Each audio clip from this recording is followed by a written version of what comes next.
What's up, guys? Welcome back to Dirtbike Magazine channel. Yeah, I'm in a park. I'm not at the track. That's because I just met up with Charles Lytle from MX Revival, and once again he's built some crazy, insane bikes for us to shoot in the studio. No, we're not allowed to ride these, but we at least get to admire these bikes up close and show you all the details and get all the details from Charles. So we have 3 bikes here, and there's the man, the myth, the legend, Charles Lytle. In the park with Dirtbike Magazine. Yeah, we're in the park. Yeah, that's right. Normally we're in the dust, the dirt, the wind, Kandahar, all the elements. Glen Helen. I brought you to a beautiful park. You see what happens when I produce a video versus when we get our other I'm just gonna friends? start hitting you up first. So we have a gray CR, a red O2s, yeah, totally and then different O3. look. That's O3 KX. So you have gone to early 2000 two-strokes. Kind of a coincidence, but it seems like that's what everybody loves. That was like the last thing you could get, kind of, right? Well, that was kind of like the last hurrah of two-strokes, really, because at this point in the game, even like 03 for sure, the talk was already of the town. 4-strokes are coming, they're on the way. Yeah, guys are getting And, contracts, you know, right? in 04, that was when we saw KX250F and the RMZ combination bike. Yeah, the sister years. Yamaha was already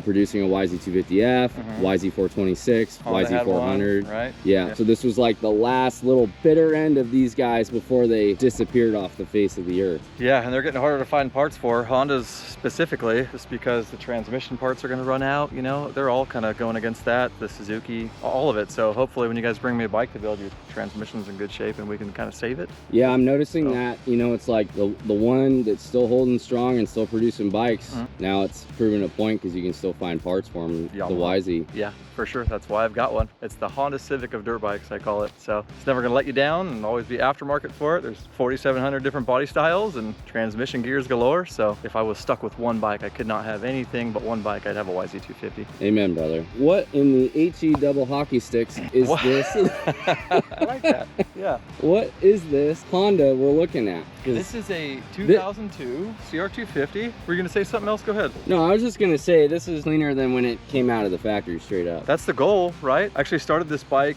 under a different company name. Some of you guys watched that fail in the real world, so it's good to be back. I had to finish this up and even rebuild the engine after it was already done being built. So this belongs to an amazing guy named Brian in Northern California. Gracefully gave me the opportunity to do this to his bike, just like everyone else has. It's really cool. It's like a twist on HRC. He wanted the modern body style, restyle kit, little HRC touches like the CR and the red slashes in the radiator shrouds, and just little hints of things here and there. A lot of titanium in this bike. List off, just give me a couple, tease our viewers here on the vlog before they see the real video. I mean, look at this carbon fuel tank, cone pipe here. Yep. Beautiful Honda clutch cover, blacked out. The inners are coated. What is the coating on that? So those are the stock cases and the stock primary cover. I actually forget what we called that color. Really, I've been calling it the prosthetic limb because it kind of looks like a fake leg to me. Also a little bit of that HRC vibe you'd see on the Supercross bikes. Clutch cover there, I will give that a specific shout. My buddy John at 2SM Performance just came out with that for the Hondas.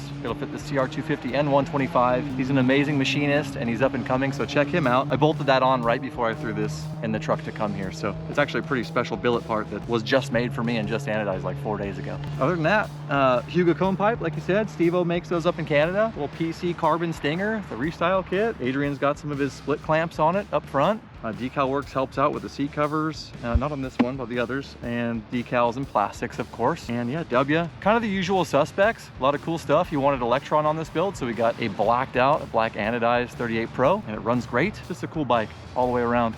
And lastly, going back to the cases here, for whatever reason, this reminds me of Tilly's complexion. I don't know why. I just had to tell you that, but pasty. Yeah, pretty pasty. Tilly, you need to get some sun, homie. All right, so next up, you said O2? Yeah, another O2. Again, coincidentally, this one really cool as well. Corey, who's the gentleman who sent this my way, had already done a CRF front end swap off a 15, so it's actually an air fork. He already had the split X trigs, and then the bike was actually beautiful to begin with. There was like nothing wrong with it. Just older, right? Cases are just stained from age, old hardware. Everything in these gets re-zinced or replaced. Just brings it back up to a level that it just never was in the very beginning. 2015, 16 front end. He wanted his brakes to be a mix of gloss black and matte black, so like the Masters and the calipers are matte. The little caps or the hangers are gloss. The new Honda rotors, he actually included clued me into those might fit. We gave it a try and they did. So like 18 CRF, those fit front and rear if you guys, Honda guys, want to put like an HRC-ish looking rotor on your bike. Ride JBI did the suspension on this one here. So he did the DLC lowers. Again, a little bit more of that, you know, Jet Lawrence HRC sort of deal in the fork tubes, the Kashima look. Same with the shock body. That's been Cera coated. Sharp pegs, carbon fiber, cleared, blued, I guess sealed with clear on the pipe. Just more CRF stuff if you guys want to put these on your old Hondas. These newer like 2021 and up slashy with the full wrap style, those will go all the way down to like what, 89? Was that the first inverted fork they did? So the bolt pattern hasn't changed. So it's an awesome bike. Dude, and the frame on this thing, I know the GoPro doesn't even do it justice, but my God. Yeah, like the vapor blasting gets so bright that it almost shuts down the camera's lighting, you know? It's unreal how good it looks. A lot of brush controls, and this is all stuff you guys can, for the most part, do at home, and that's why two-strokes are so awesome too. They're pretty easy to rebuild, and like I said, if you can get the transmission parts. I do enjoy the simplicity of the two-strokes over what we deal with now. Yeah. I mean, wiring harnesses and just all the kit and caboodle that comes with a modern day bike. We've become accustomed to it, we love it, but yeah, easy to ride. But when something goes wrong, it's not too fun. And they're commodities, man. You blow them up, you gotta throw them away. There's almost no point in rebuilding a four-stroke if it's like middle-aged. I've actually said that to buddies. Like, yo, the amount of money you're about to spend to fix it, you should probably just go throw that at a new motorcycle. Just go get an old two-stroke or a new bike, yeah. Straight up. For sure. Sell the thing as a parts bike or sell a rolling chassis to a AF conversion guy or something. Sell it to Tilly. Sell it to Tilly, he'll keep it pasty. And then he'll send it to Idaho to you. Yeah, that works too, I'll take it, yeah. And lastly, I'm getting some Mike Brown vibes. Yeah. 03 Cowie, what do we got over here? Anthony from New York. All these bikes got picked up by Tim at Moto Shippers, so pretty cool. That's our method of transportation to get bikes to and from my shop. But it's an 03 KX250. It belongs to Anthony in New York. Weston over at RG3 in Boise, Weston Pike. If you guys have been wondering where he's at, he opened a suspension shop. Took care of the fork and shock on this. Again, more decal works. Dean at Fast Blast & Coat did a lot of Cerakote. You can't go wrong with a midnight bronze on a Cowie. So this,